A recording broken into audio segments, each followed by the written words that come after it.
পুৱতি তৰা ধাৰাবাহিকখনৰ আজি নিশা আহিবলগীয়া এপিছডৰ প্ৰম' মুকলি হৈছে। আজিৰ প্ৰমৰ প্ৰথম ভাগত আমি দেখিবলৈ পাইছোঁ জিউৱে কৈ আছিল, পম আমি কম্পিটিশ্যন কৰিম দেই, যিয়ে ফাৰ্ষ্ট হ'ব মায়ে তাকে এটা ডাঙৰ চকলেট দিব।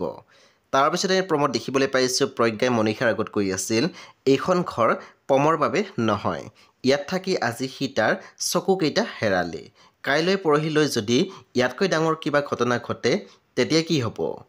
তাৰপিছতে আমি প্ৰমত দেখিবলৈ পাইছোঁ বিভূতি ফুকনে কৈ আছিল, এইবোৰ তুমি কি কৰি আছা, মই মোৰ পৰিয়ালটো আৰু ঘৰখন এৰি মই কলৈকো নাযাওঁ। তেতিয়া আমি দেখিবলৈ পাইছোঁ মনীষাই মাত দিছিল, আপুনি নাযায় যদি ইয়াতে থাকক, পম আৰু মই কাইলৈকে ইয়াৰ পৰা গুচি যাম।